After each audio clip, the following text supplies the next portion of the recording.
Graça e paz, irmãos e irmãs, a paz do Senhor Jesus a todos. Para você que está chegando aqui pela primeira vez, vai se inscrevendo aí no meu canal, já vai deixando aquele likezinho ali no sininho, que aí você vai recebendo de primeira mão e todas essas notificações, tá bom? Nesse dia estaremos falando um pouquinho, querido, vamos estar continuando no livro de Êxodo, do último vídeo. Falei um pouquinho sobre Moisés, a sua saída do Egito, e o faraó não queria que ele saísse dali, onde aconteceu as 10 pragas, e depois que teve essas 10 pragas, Moisés foi ali, conversou, tirou o povo, o Senhor instituiu a Páscoa. Então vamos estar falando nesse dia sobre essa Páscoa que se encontra ali no texto de Êxodo, que significa saída, Êxodo capítulo 12, do versículo de número 1 a 51. Vamos estar falando um pouquinho, vamos entender qual que é o significado, e o tema da mensagem desse dia é Páscoa, morte ou libertação. Quando o Senhor ele pede para as pessoas colocarem ali o sangue nas ombreiras, nos portais, e assim que o anjo da morte passasse, onde que estivesse o sangue, o anjo não entraria. E foi o que o povo fez, e o anjo da morte não matou os primogênitos. Então vamos entender um pouquinho, alguns conceitos, algumas aplicações, qual é o significado dessa palavra Páscoa. Significa morte, libertação, enquanto tinha vida para o povo de Israel. Para os egípcios, eles estavam ali em luto com a morte dos seus filhos.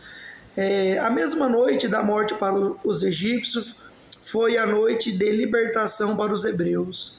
Para uns, o juízo, para outros, a salvação. A diferença entre juízo e livramento, a morte e a vida, a condenação e a salvação foi o sangue do Cordeiro. Então tudo está centralizado no sangue do Cordeiro, o sangue que foi derramado. E vamos entender algumas aplicações para os dias de hoje. Será que os portais da nossa casa, ou melhor, será que nós estamos revestidos por esse sangue do Cordeiro? Ou será que quando o inimigo lança seus dardos, porque a Bíblia fala que a nossa luta não é contra a carne, contra sangue, mas é contra os principados e potestades que agem nas regiões celestiais em Cristo Jesus. Então a nossa luta não é contra carne, a nossa luta ela é espiritual. Então vamos entender aqui a importância desse derramamento de sangue, a importância do sangue do Cordeiro na vida do homem, Aqui no caso era o Cordeiro Pascual. Então vamos entender, e que o Senhor venha iluminar o nosso entendimento para compreender a palavra de Deus. Israel estava debaixo do chicote do carrasco, não apenas com as costas debaixo do açoite, mas também com os pés no barro e as mãos calejadas no trabalho. Eram 430 anos de amarga escravidão, Ou seja, estudamos e lemos e vemos nos vídeos anteriores o sofrimento daquele povo. E até o Senhor tirar aquele povo ali foi 430 anos sofrendo ali no Egito.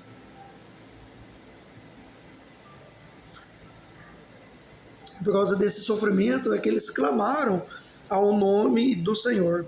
E Deus ouve o clamor do seu povo e envia o seu mensageiro com uma mensagem expressa a Faraó: deixa o meu povo ir. Foi quando o Senhor manda Moisés e dá uma ordem para Moisés ir lá e tirar o povo. Naturalmente o Senhor ele capacita Moisés para essa tarefa difícil, que é tirar o povo do Egito.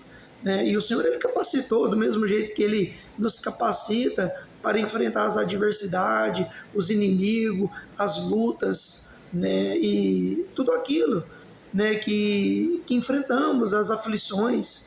Jesus disse: no mundo tereis aflições, mas tem de bom ânimo, e em Cristo nós somos mais que vencedores. Louvado seja Deus. O golpe final de Deus, vamos lá. Faraó endureceu o coração e oprimiu ainda mais o povo. E Deus enviou dos céus 10 pragas e exerceu juízo sobre todos os deuses do Egito.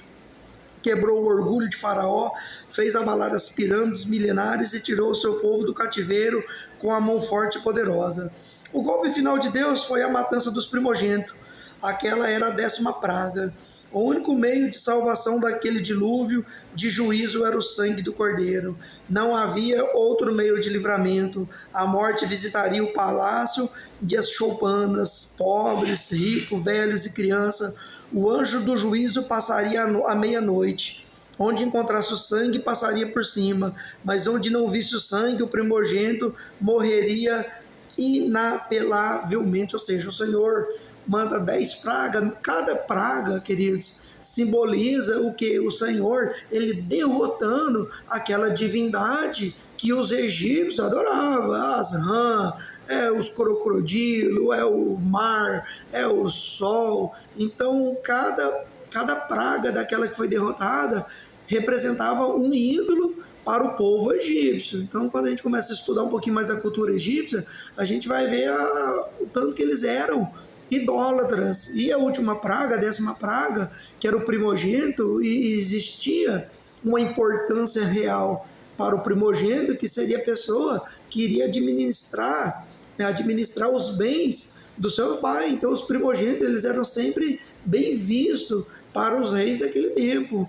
E o Senhor, ele matou tudo. Era na casa de rico, era na casa de pobre. Aonde não estivesse o sangue do Cordeiro, ia acontecer a morte. Agora imagina, enquanto lá em Israel o povo estava adorando o Senhor, estava tendo rã, estava tendo pulga, estava tendo piolho, água virando sangue, e lá no acampamento de Israel não estava nada, não tinha nada disso acontecendo.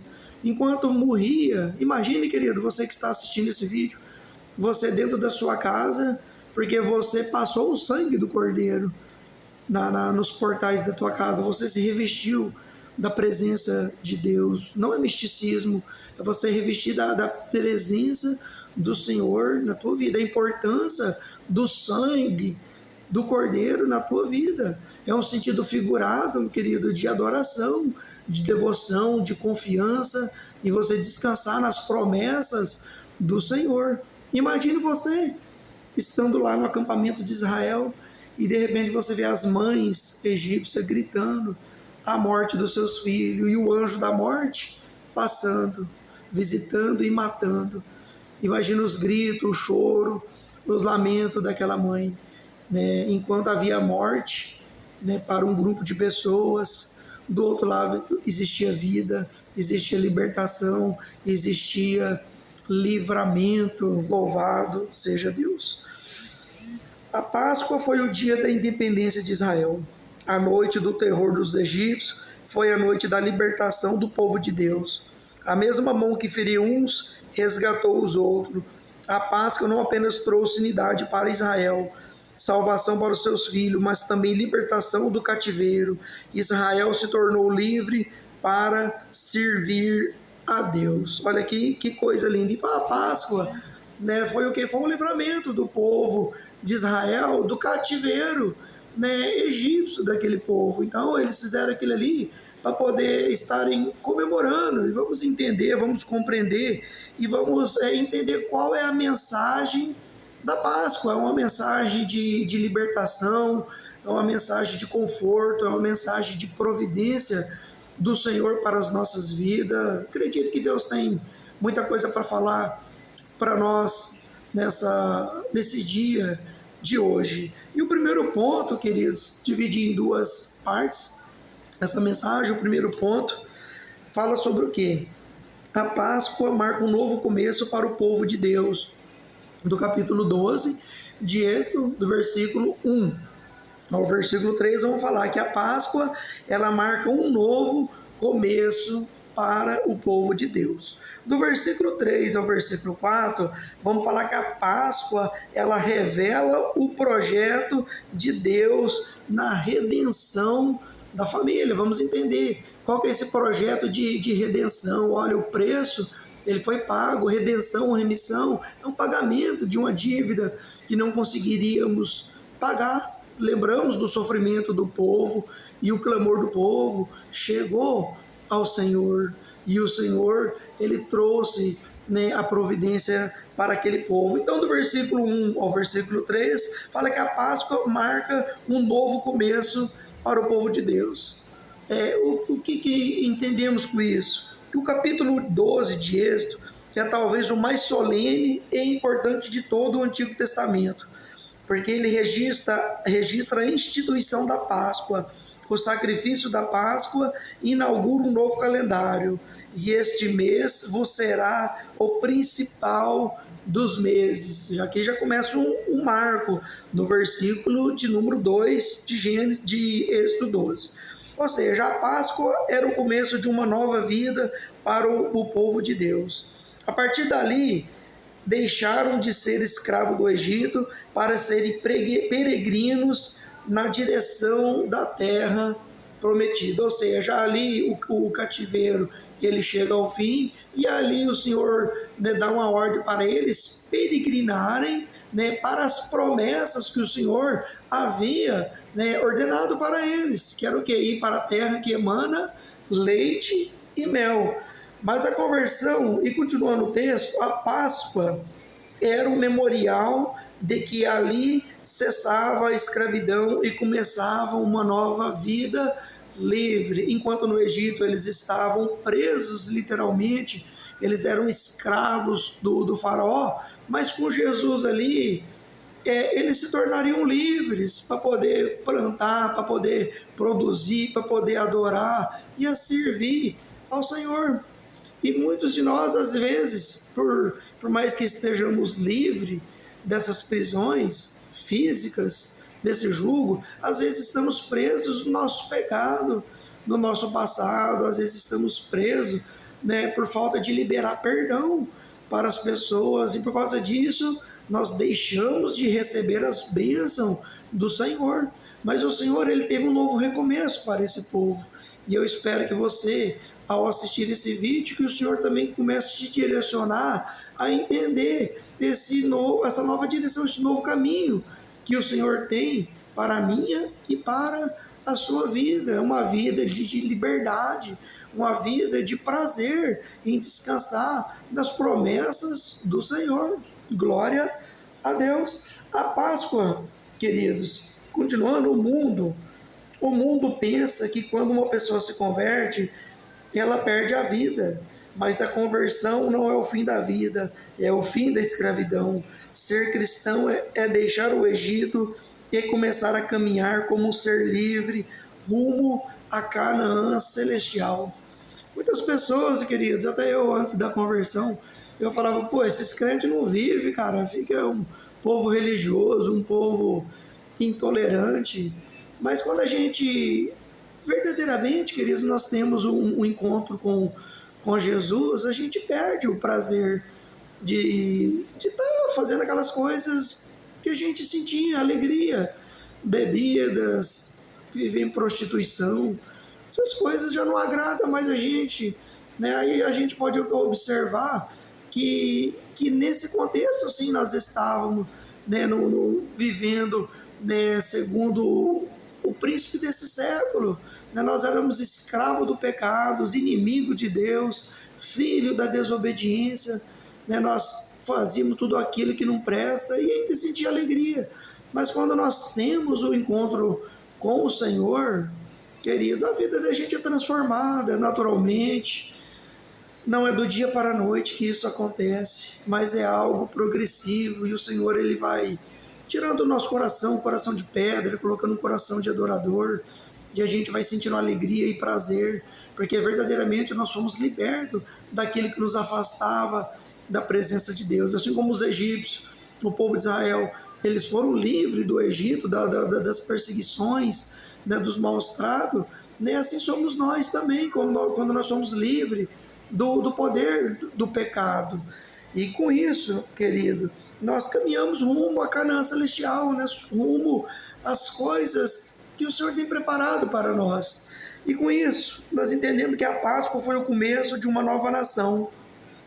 Até então Israel não era uma nação, mas agora livre e remido, esse povo torna-se o povo separado de Deus.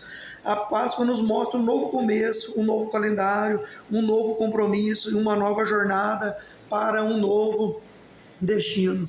Eu não consigo entender pessoas que chegaram até a igreja e continuam com o mesmo vocabulário, palavras torpes, manda os irmãos tomar no lugar que não bate sol, né? Continua vivendo uma vida de promiscuidade. Eu pergunto, Jesus te salvou de quê? Alguns falam, só Deus pode me julgar. E eu pergunto, e isso não te preocupa? Sabendo que você tem um Deus que pode julgar as suas iniquidades, as suas falhas. Então, é necessário que quando nós pecamos, a Bíblia fala que nós temos um advogado que intercede por nós, mas existe a responsabilidade humana de zelarmos pela nossa salvação, não sendo pedra de tropeço, rocha de escândalo para os demais, querido. Nós temos que buscar ao Senhor, e é algo tão natural, não é que a religião nos impõe a ser pessoas melhores, não. O Espírito Santo, ele habita em nós e vai transformando, tirando do nosso coração aquelas coisas que não agradavam ao Senhor. Então, servir a Deus, ele é privilégio. Antes eu achava que era careta ser crente, hoje eu tenho o prazer, né? E é privilégio servir a Deus, é prazeroso descansar no Senhor. O mundo, ele te proporciona uma paz, né? Uma felicidade momentânea, mas o que Cristo tem para nós é algo eterno, queridos. Não apenas nessa vida. Eu seria o mais miserável que eu acreditasse que as bênçãos do Senhor, elas são condicionadas apenas nessa vida. Não é assim. O que o Senhor tem para nós é lindo, é maravilhoso. E ele fala isso para Jeremias: clama a mim que eu te responder-te-ei, anunciar-te-ei coisas grandes, coisas lindas que tu não imaginas, Jeremias. E o Senhor, ele tem coisas lindas, ele tem coisas maravilhosas nessa vida. E quando nós fecharmos os nossos olhos, querido, nós temos a certeza que nós temos o nosso nome escrito no livro da vida. Olha que privilégio, olha que prazer, querido, olha que coisa linda. Se você aceitou Jesus um dia, mas ainda tem esse desejo de fazer as coisas no mundo, coloque diante de Deus. E eu te faço uma pergunta: o que você está fazendo? Deus, ele está sendo glorificado através da tua atitude, através da tua vida, através das palavras que saem da tua boca? Você é crente só dentro da igreja, ou fora da igreja você também dá bom testemunho?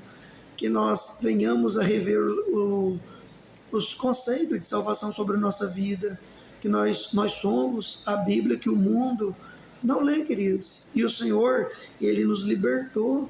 A Páscoa é um memorial, é um marco que inicia essa nova trajetória do povo de Israel. E quando nós descemos nas águas, nós morremos para o mundo, nós somos crucificados com Cristo. E a palavra do Senhor fala assim, que agora já não vivo mais eu, mas Cristo vive em mim. Olha aqui que coisa linda. O segundo ponto da mensagem, amado, a Páscoa, ela revela o projeto de Deus na redenção da nossa família. 4 pontos devem ser destacados aqui. Vamos destacar 4 pontos. O primeiro ponto: a família, ela está no centro do projeto de Deus. Vamos falar um pouquinho sobre a importância da família.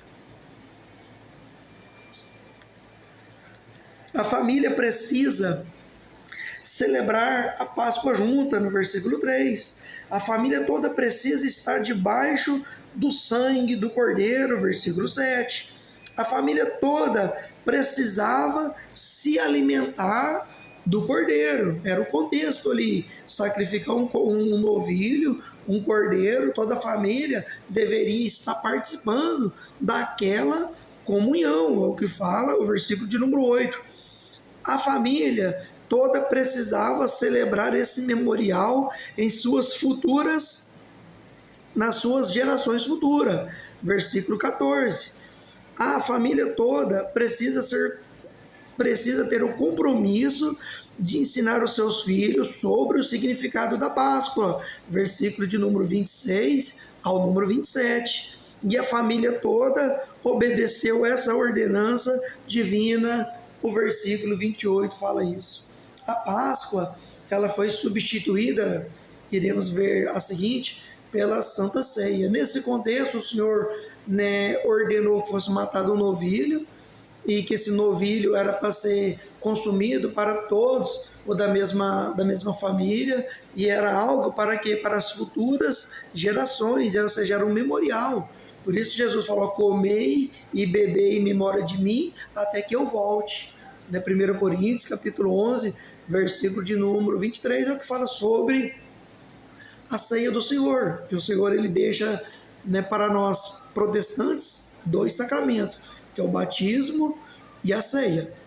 Em outras religiões existem esses 2 batismos, chamado também de Eucaristia, né, Santa Ceia, mas envolve outros elementos. Para nós, o Senhor deixou o pão, né, e o suco, simbolizando o corpo e o sangue dele, comendo e bebendo em memória de Cristo. Né? Mas eu não vou entrar aqui sobre esses elementos. Estaremos falando um pouquinho sobre essa Páscoa, sobre morte, sobre salvação. E, segundo ponto, a família toda obedeceu essa ordem divina e cumpriu aquilo que o Senhor havia estabelecido. Segundo ponto, a salvação da família exige a diligência dos pais. Ou seja, poderiam os pais deixar seus primogênitos fora de casa naquela noite de juízo? É uma pergunta. Poderiam os pais negligenciar a ordem de Deus de sacrificar o cordeiro e passar o seu sangue nas vergas da porta? Outra pergunta. Certamente nenhuma família dos hebreus descansou até ver todos os seus filhos debaixo do sangue, ou seja, a preocupação dos pais era obedecer ao Senhor, e sabendo eles que eles vinham de um contexto onde que o Senhor tinha mandado 9 pragas, e aquela ali seria a 10ª praga. Então toda a família, todo o povo de Israel presenciou todas aquelas pragas que haviam acontecido anteriormente, e eles temiam ao Senhor, e eles eram obedientes ao Senhor. Então todos os pais ali do povo de Israel, os hebreus, eles se atentaram a toda a ordenança de Deus, na ordenança completa de Deus, ou seja, que nada ficaria de fora. Eles iriam se alimentar do maior até o menor e passar o sangue sobre os umbrais, sobre os portais das suas casas. Por quê? Por causa do que? Da providência de Deus. Eles eram obedientes, eles temiam ao Senhor, e assim nós temos que ser obedientes. A Bíblia fala que antes de obedecer do que sacrificar. Não adianta eu fazer um sacrifício de tolo, né, e viver fazendo tudo aquilo que desagrada a Deus. Achar que eu vou dar o dízimo, eu vou ser salvo, porque eu estou batizado, que eu estou salvo, que eu vou fazer uma peregrinação lá na Aparecida do Norte, ou lá na Mundial, que nem o povo. Não é assim, queridos. Né? Não adianta, né, fazer sacrifício de tolo, antes obedecer do que sacrificar. Então, o segundo ponto aqui, a salvação da família, existe a diligência dos pais, a observação. Então, cabe a nós, pais, estar zelando pela saúde física e espiritual da nossa família, da nossa esposa, dos nossos filhos, e nós, homens, somos sacerdotes dos lares. Não vamos, homens, nos acovardar. O Senhor, ele tem deixado a vontade dele revelada nas Escrituras, e cabe a nós obedecermos como cristão aquilo que o Senhor tem determinado para as nossas vidas. E o terceiro ponto, querido, a salvação da família exige a confiança plena na palavra de Deus. Ou seja, se eu não tiver confiança, se eu não descansar no Senhor, do que adianta eu servir a Deus? Do que adianta? Então eu tenho que ter confiança na palavra de Deus e crer que se eu fechar os olhos agora, Jesus, né, eu estaria com Jesus. Glória a Deus, eu creio na minha salvação. A salvação da família exige a confiança plena na palavra de Deus. Eu não tenho que confiar apenas no Salmo 91, Salmo 93, não. Eu tenho que confiar e acreditar em tudo aquilo que foi revelado, né, nas Escrituras, tanto do Antigo Testamento quanto do Novo Testamento.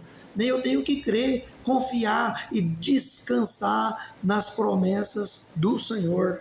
E imagine se o pai dissesse: nós não cremos nessa religião que exige derramamento de sangue, Não vamos matar o cordeiro, não vamos sujar nossas casas com sangue. Tem gente aí que fala, eu não vou doar sangue, é contra os princípios da igreja. E aí? Muitas pessoas, querido, né, hoje eu falo, ó, o meu povo perece por falta de conhecimento. Se Jesus deu o sangue dele na cruz do Calvário, por que eu não vou doar o meu? Né? Então vamos nos atentar que tem muitas religiões distorcendo a palavra de Deus. O sangue ele é vida, mas se for para abençoar alguém, eu sou doador de sangue sim. Porque eu olho para a cruz de Cristo e vejo aquele que derramou seu sangue por causa de mim, por causa dos meus pecados, das minhas iniquidades. Então não deixe que a religiosidade venha cegar o teu entendimento, para a glória de Deus, queridos. Continuando, aleluia, Deus. Glória a Deus. Não acreditamos nessas superstições. Se assim tivesse feito, enfrentariam o inevitável juízo de Deus. Deus fez exatamente o que avisou, como avisou e quando avisou. O juízo não foi sem alerta. Quem creu foi salvo, quem não creu foi condenado. Ou seja, antes de mandar o anjo da morte, o Senhor, por intermédio de Moisés, avisou o povo e muitos não deram crédito. Hoje o evangelho da graça, da salvação está sendo pregado e as pessoas, assim como no Egito, o povo está desombando, não está acreditando na palavra de Deus. Isaías, o maior profeta messiânico, falou: buscar enquanto se pode achar, invocar enquanto ele está por perto. Se atente nessas palavras de Isaías. Hoje o Senhor ele está por perto. Mas a Bíblia fala que aquele que dessa sepultura, os que morrem, eles não louvam ao Senhor. Então vamos buscar ao Senhor, acreditar na eficácia desse sangue, acreditar na expiação, né, que Cristo fez ali na cruz do Calvário. Amém, queridos? Louvado seja Deus. Quem creu foi salvo e quem não creu foi condenado. A Bíblia fala que aquele que crê e se é batizado será salvo. Aquele que não crê, ele já está condenado. Imagine se um pai dissesse: não queremos que o sangue seja derramado de frente à casa, vamos passá-lo atrás ou por dentro da casa, onde ninguém possa ver. Não quero que minha casa seja diferente das casas dos egípcios. Se assim fizesse, aquela casa teria sido visitada pelo anjo do juízo. Aqueles que se envergonham do sangue do cordeiro não podem ser salvos pelo cordeiro. Tem muitas pessoas que se dizem cristão, mas têm vergonha de andar com a Bíblia na rua. É o crente agente secreto. Ninguém sabe que ele é crente. Não se envergonhe, queridos, do Evangelho de Deus. Preste atenção. As pessoas têm que olhar em nós e vermos que carregamos o perfume, o aroma de Cristo em nossas vidas. Pelo fruto saberemos qual é a árvore. Entendeu? Que possamos produzir frutos dignos de arrependimento. Não sejamos apenas ouvintes da palavra, mas sim praticantes da mesma. E o quarto e último ponto diz assim que a comunhão das famílias forma a grande congregação do povo de Deus, ou seja, a comunhão das famílias forma a grande congregação do povo de Deus, no versículo 36. E diz assim: embora houvesse muitas famílias, era apenas uma congregação. Quando nos reunimos, Deus nos vê individualmente como parte do corpo, que é chamado de a igreja, mas somos membros uns dos outros. O que fez de Israel uma nação, uma congregação e um povo foi o sangue do Cordeiro, e nosso vínculo, ele é o sangue. Olha aqui, que coisa linda. Queridos, existe várias igrejas, católica, assembleia, adventista, batista, pentecostal, presbiterianas, enfim, vários apriscos, igrejas metodistas, igrejas luteranas, zwinglianas, enfim, toda igreja que crê que Jesus veio em carne, que Jesus ele é o caminho, ele é a verdade, ele é a vida e que ninguém vai ao Pai senão por mim. Toda aquela igreja que a salvação é pela graça mediante a fé, que nem fala lá em Efésios, não vem de obra para que o homem não se glorie, é dom de Deus, né? É uma igreja de Cristo, Jesus em João 15 diz: eu sou a videira verdadeira e vós somos os ramos. Então as igrejas, né, são nada mais do que ramificações, né? E Jesus, ele é o Cordeiro Santo de Deus. Nós somos apenas pequenas igrejas, pequenos apriscos que cultuam ao Senhor. Deus, ele não morreu por placa. Jesus, ele não foi crucificado por causa de placa de igreja. Então não devemos importar com quem é da igreja A, igreja B ou igreja C. Nós devemos saber quais são as fundamentações bíblicas, qual é a vontade do Senhor para as nossas vidas. Não foi Charles Taze Russell que morreu para mim, não foi Rutherford, não foi Calvino, não foi John Wesley, não foi padre, não foi Agostinho de Hipona, foi Jesus que morreu, né, pelos meus pecados, ou seja, que tomou o cálice da ira de Deus, que nos livrou da morte, né, que nos trouxe libertação. Essa é a primeira parte da mensagem de hoje, que foi o tema Páscoa, morte ou libertação. Recapitulando, o primeiro ponto, a Páscoa marca um novo começo para o povo de Deus. A Páscoa, no ponto 2, revela o projeto de Deus, aleluia, na redenção da família. E os outros pontos falarei no próximo vídeo, que vai ser a Páscoa mostra que Deus salva o seu povo através do Cordeiro que for morto. E o último, quarto ponto, quer dizer, penúltimo ponto, vai falar que a Páscoa é um memorial a ser perpetuado, a fim de que as novas gerações conheçam a salvação de Deus. E o quinto e último ponto serão matérias do próximo vídeo, para não ficar cansativo, vai ser a Páscoa que celebramos, é a Páscoa do Senhor Jesus. Então é isso, querido. Jesus, ele é a nossa Páscoa. O Senhor é nosso refúgio, é a nossa fortaleza, socorro bem presente na angústia. A salvação do começo ao fim é pela graça, é por Cristo, que é autor e consumador da nossa fé. A Bíblia fala que por um homem, em Romanos 5,12, entrou o pecado, a morte, que é Adão, mas por Cristo entrou a vida eterna e a salvação. Hebreus fala, né, e creu Abraão, e Romanos fala que creu Abraão, Romanos 1, e foi-lhe imputado justiça. Né? Ele creu e foi imputado justiça de Deus. Então é interessante que nós possamos saber qual o significado dessa palavra imputação, justiça, remissão, justificação. Bem, queridos, que o Senhor continue abençoando você, a tua casa, né, a tua família, o teu trabalho, o seu ministério. Deus abençoe você grandemente, em nome de Jesus de Nazaré. Oh, Jesus é a nossa Páscoa, é o nosso Cordeiro Pascual.